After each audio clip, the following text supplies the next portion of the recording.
guys, welcome back to the Blue Collar Project. My name is Zach, and today what we're going to be doing is, I guess, kind of figuring out a couple different ways that you could help keep your tractor cool.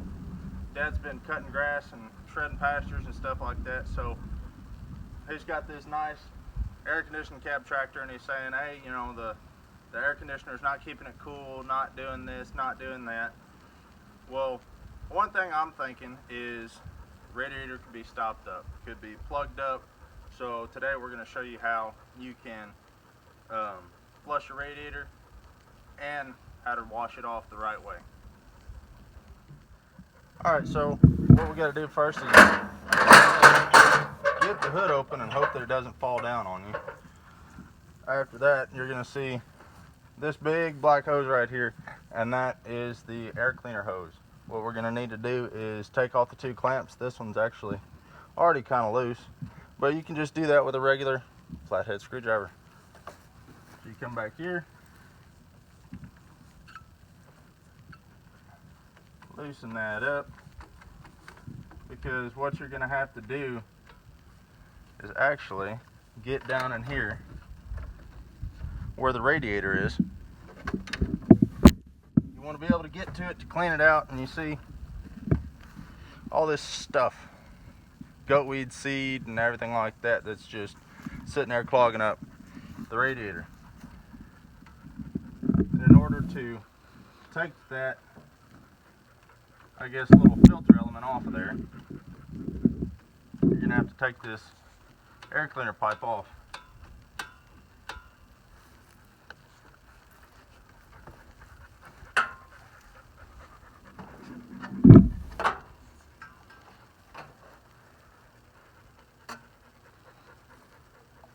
Set that to the side, and once you do that, at least on these 620 John Deeres, there is this little screen. I'm going to try to get that out of here.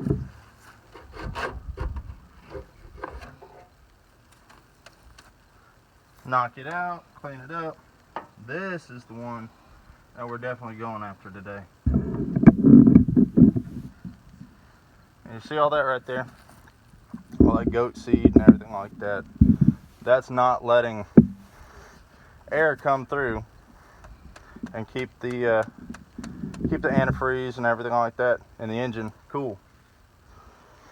So once you get it kind of cleaned out the best you can, we're going to come back down in here, actually get that third one out too. All three of them had all this kind of stuff on it. We're going to get those cleaned out. Next thing you're going to want to do is get the grill out of the way so you can better get all that dirty, nasty stuff off in there. So on these, you just pick it up right here. There's screws, all four corners. You just pick it up and pull it out. And you can get in here to the headlights and stuff like that, and just pull these connections loose. And then that way, you can just get the whole grill out of the way.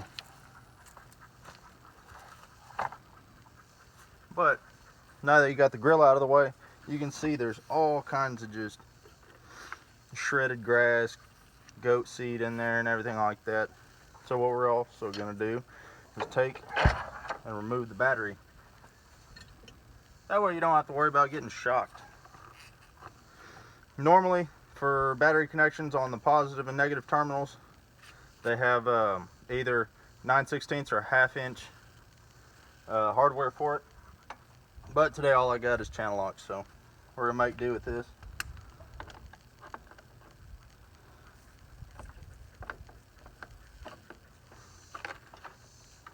Alright. Now after you got those off, you can just yank the battery out, set it off to the side, and now you can see even more of that crap. Alright, and once you get your battery all taken out, wires and connections all nice and neat out of the way, you're going to try to get as much of this stuff out of here by hand as you can. And sometimes you'll even have little unwanted visitors like fire ants. This one's got fire ants all across it, running through the radiator. And what some people may not realize is ants can actually cause a lot of problems in electrical wiring as well, because they'll get on there to a connection point, and they'll just sit there and they'll fry. And once they fry, they kind of mess up stuff. But what we're going to try to do is get as much of this out of here as we can. Try to avoid getting all stung up. Ow. And then after you've done about as much of that as you can, we're going to go turn the water hose on. Alright, now you got your water hose on. You're going to try to spray all that crap out. And you see all that stuff just floating on top.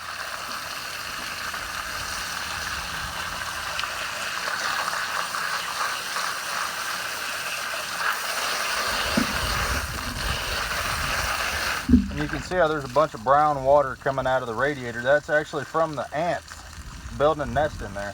You're going to try to get as much of that out as you can.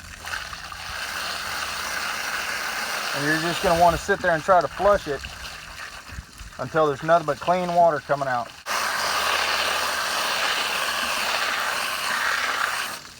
And actually what this coil right here is, guys, is that's the air conditioning condenser coil, and that's what cools off the refrigerant and helps you have cold AC in your closed cab tractor.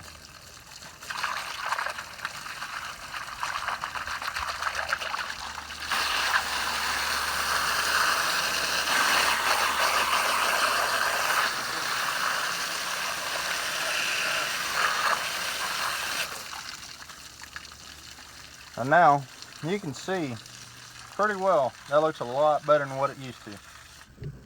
Alright, now that you got your battery box area and your radiator all cleaned out, you're going to want to put these screens back in. And now actually, since you've got your battery out of the way, it'll make it that much easier to put them back.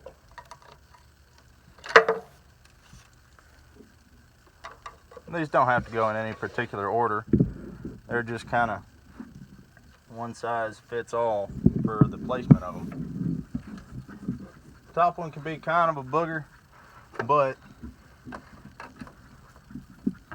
nothing usually comes without a little bit of struggle. Just be persistent, don't break it, and be nice and gentle where you can.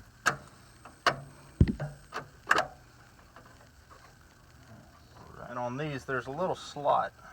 You kind of want to try to get them lined up. And there's that. Now what we're going to do is put the battery back in.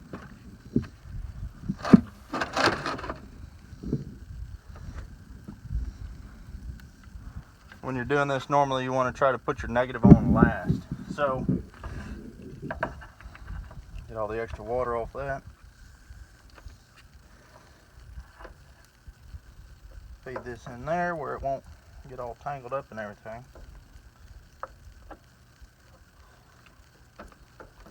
Get that where it's nice, secure and tight. Get the trusty old channel locks out. And tighten her back up. Alright. There's positive. Now we'll get back to negative.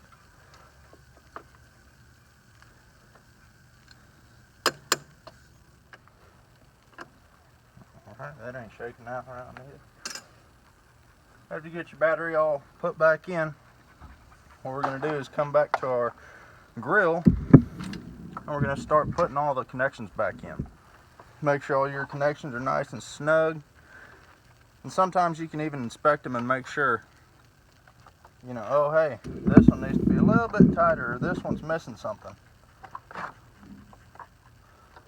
That one there, this one here. Oh, come on now.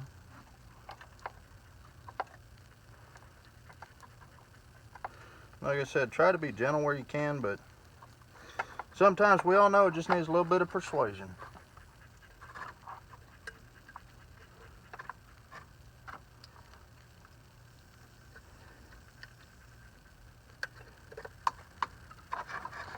Alright. Tuck everything in and out of the way, make sure it don't get caught on nothing. And remember these little slotted holes up here. Take that, line up these bolts, push them through on each side. And push it down where it's nice and snug.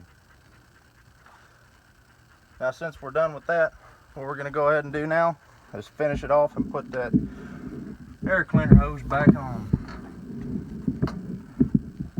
Now remember, you don't have to sit there and actually do it with a hose. You can do it with compressed air, but I figured today is kind of hot, so I'd kind of want to keep it a little cooler. So I decided to do it with a water hose. Get better sometimes put these back on the way they were, just because sometimes, you know, you got your old faithful tractor, but you know, it's been around a couple seasons, and some of these hoses aren't the most forgiving.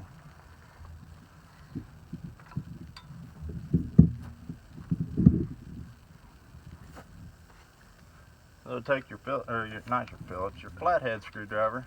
Get these hoses back tight again.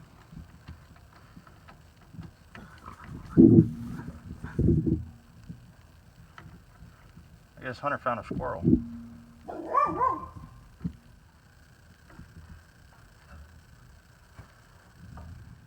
Remember guys, a lot of learning stuff is just trial and error. You're not going to get it absolutely perfect, or it's not going to go just swimmingly on the first try. So you're going to want to practice and keep kind of challenging yourself to do something a little different each time. But once you start getting it down, you'll start to understand how things work, and you'll get through things just a little bit easier each time.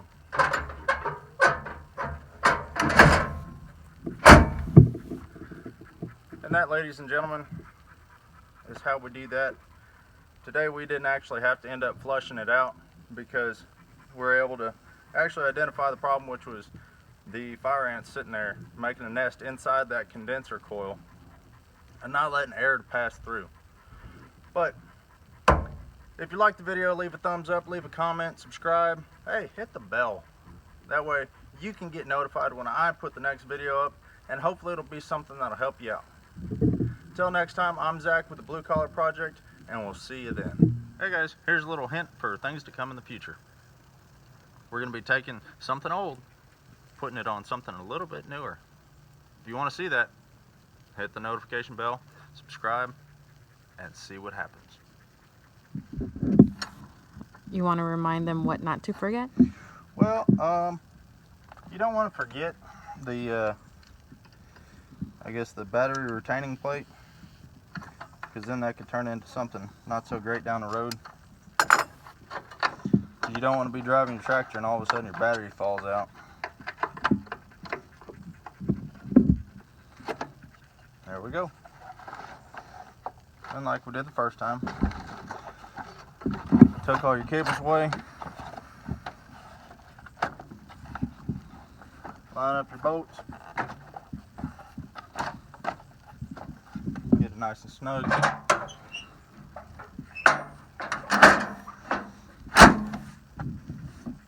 There you go.